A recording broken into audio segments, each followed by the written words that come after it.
A field of wheat may not look like much to you, but 60% of all human calories come from grains like these. And in the wheat plants that feed the world is the work of hundreds of dedicated scientists, and the effort of one man in particular. Norman Borlaug never led dramatic social change, gave brilliant speeches, became a household icon, or held much political power at all. Yet nearly 1 billion people owe their lives to this simple son of the soil, who dedicated his life to the fight against hunger and human misery. His life story is proof that you don't need guns and armies to change the world, only a little innovation. Yet today, we are learning the price of that innovation and a change that may be too much for the earth to endure. Norman was born on a small farm 15 miles from the town of Cresco, Iowa, on March 25, 1914. He was educated in the same one-room schoolhouse as his grandparents. For college money, Norman worked on farms and trapped animals, and in 1933 he had saved $70. He hitchhiked a ride to the University of Minnesota. Full of optimism, Norman took the college entrance exams, which he failed abysmally. However, after a few months of hard work in general college, he was able to enter the College of Agriculture. While plant pathology, or the study of plant diseases, might seem like an unsexy subject for some, Norman excelled at it. But in the big city, he was learning about more than just plants. The Depression was an excellent teacher. By mid-30s, poverty was everywhere, such as he had never seen. Homeless families lined the streets, and many people who Norman saw were a meal away from starvation. As a frequently hungry wrestler, Norman empathized greatly. The shock of such human misery would stay with him for his very long life, and the hunger here in America would be a prequel to the hunger he would encounter all over the world. In 1938, after completing his bachelor's degree and marrying his college sweetheart, Margaret Gibson, Norman went to study under Dr. E.C. Stockman. Stockman was an expert in rust being a type of fungus that attacks plants. A single outbreak can wipe out an entire field of healthy crops, most often wheat. The fungus was raging from Canada to South America, threatening the continent's already weak food security. Stockman was also involved in a project with the Rockefeller Foundation, who had been presented a challenge by Henry A. Wallace. In 1940, Henry Wallace, the vice president of Franklin Roosevelt, took a trip to Mexico before taking office. Wallace had been FDR's Secretary of Agriculture in the past. His programs, though controversial, are credited with ending the devastation of the Great Dust Bowl and improving the overall health of America's agricultural system.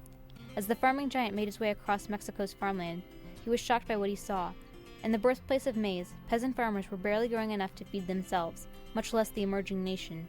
Using outdated technology in exhausted soil and ravaged by rust epidemics, many millions were starving. The pitiful state of those fellow farmers convinced Henry Wallace that something had to be done. He contacted the Rockefeller Foundation and persuaded them to work on improving food security in Mexico.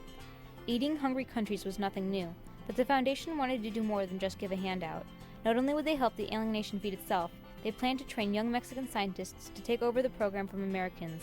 The project was called Office of Special Studies. For wheat division, Stockman chose Norman Borlaug as plant pathologist. Norman, still full of depression images, agreed to fight hunger in Mexico. In 1944, he left his pregnant wife, small daughter Jenny, and a comfortable job behind him and headed down to Mexico. The problems facing the wheat division were daunting. They had few scientists, little money, and even less farm equipment, and Norman didn't know a word of Spanish. Worst of all, in 1945, the head of wheat division retired, and Norman got his job. In 16 years, Norman worked tirelessly. He raised thousands of different types of wheat, then single-handedly crossed the most promising strains with other promising strains. It was tedious, exhausting work, and Norman often spent 12 hours a day at his job. He was looking for a type of plant that would grow well in drought conditions and was resistant to rust. 1 in a million plants might have what he was looking for. The process could take decades. But Norman came up with a remarkable innovation to double the speed of research. He initiated something revolutionary called shuttle breeding. The division was stationed in the central highlands of Champiano, but the Yucatán Valley had a later growing season. Norman wanted to grow one crop in Champiano and take the best seed south to Yucatán to grow a second crop in 1 year. But shuttle breeding not only worked, it made the plants more adaptable to many environments. A second innovation, Norman created strains of wheat that had shorter stems. The plants were more durable, and when large amounts of fertilizer were applied, the yields were unprecedented. He had finally created new, hardy, rust-resistant, and adaptable seeds. Finally, Norman didn't just change Mexico's wheat, he changed Mexico's way of doing science. Well-educated, upper-class, native young scientists resented having to work in the field like peasants. Norman insisted that they get their hands dirty. The population was so impressed that they began to use his hardy strains in their own fields. Before long, the dwarf variety was the crop of choice across the country. Before Borlaug, Mexico had imported more than half of its food. By the 60s, it was self-sufficient and fast becoming a world leader in agricultural science. In 1964, India was importing much of its food and millions were still starving. Basic sanitation had improved, but food production had not, and population growth was spiraling out of control. In 1968, a bestseller book by Paul Ehrlich, The Population Bomb, was predicting a massive famine that would kill hundreds of millions of people in the East. India's government was desperate. Norman was flown in 1964. After a few years of trial, the dwarf varieties were planted across the country. Norman lobbied hard for access to fertilizers, credit, and fair market prices. Unless the farmers had these things, he warned, the harvest would fail. His hard work paid off. The harvest of '68 was like nothing the country had ever seen before. Although India and Pakistan were at war, they both collaborated with Norman Borlaug and the Rockefeller Foundation and literally reaped huge benefits. Pakistan's wheat production doubled. By '74, India was self-sufficient.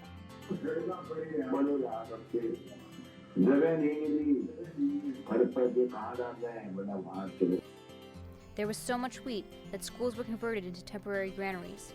Scientists across the world were stunned. Many population experts had considered India a lost cause. By the 70s, Afghanistan, Turkey, the Philippines, Thailand, Malaysia, Iran, and other countries were fast becoming self-sufficient. Famine became a political problem and not an ecological one. The idea of dwarfing plants to create larger grains was applied to rice. A new type of rice was developed using Norman's method. The new crop produced 6 times as much as conventional rice. In China, the government reversed the disastrous policies of the Cultural Revolution and adopted Borlaug's revolution instead, as well as sending young scientists to train under Dr. Borlaug. In a few years, the once starving nation had a surplus. So we've been taught in China about Green Revolution. And we know very well that in our textbook, father of the Green Revolution, Norman Borlaug. On December 10, 1970, Norman Borlaug was awarded the Nobel Peace Prize for his work in alleviating human suffering.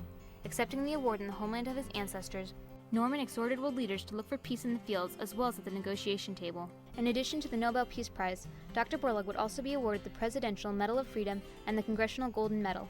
Only 5 people in history have received all 3 awards. The other 4 winners are Nelson Mandela, Mother Teresa, Elie Wiesel, and Dr. Martin Luther King Jr. At the college where he failed his exams, Norman now has a center named after him. Dr. Borlaug continued to travel the world, promote agricultural progress, and help train young scientists. In 1986, he launched the World Food Prize, a Nobel-like laureate which recognized individuals who had improved the quantity, quality, and availability of food in the world. By the 80s, he was ready to bring the Green Revolution to the hungriest continent in the world. Africa had still been untouched by the Green Revolution, but then Norman hit a roadblock. As the environmentalist movement blossomed, so did the criticisms of the Green Revolution. Although Norman had raised world grain production by 250%, the type of farming he advocated was hard on the environment. Synthetic fertilizers are produced with huge amounts of fossil fuel. Also, inexperienced farmers often poured too much pesticides into their fields, overused irrigation, and multiplied at an incredible rate. Even as hunger was diminishing in Asia, cancer rates were skyrocketing. All an impact of Norman. In the West, growing opposition to the Green Revolution convinced the Rockefeller Foundation to stop supporting him. Funding, too, had dried up. Norman was unfazed by these criticisms. He stated, "Some of the environmentalist lobbies of the Western nations are the salt of the earth, but many of them are elitists. They've never experienced the physical sensation of hunger. They do their lobbying from comfortable offices in Washington and Brussels. In the past 30 years, population has climbed steeply, while investment in agriculture has declined. In Norman's lifetime, the world's population has gone from 1.6 billion to almost 7 billion, partly thanks to Norman himself. In 2007, the food riots woke the world up. The time bought by the Green Revolution is running out, and hunger is on the rise once again. 1/6 of the world's population is starving. The UN estimates that 25,000 children die every day of malnourishment. To put those numbers in perspective, the Virginia Tech massacre happens over 700 times a day, September 11th happens 8 times a day, and the Holocaust happens at least once a year. So is there a way to feed the world and protect the environment?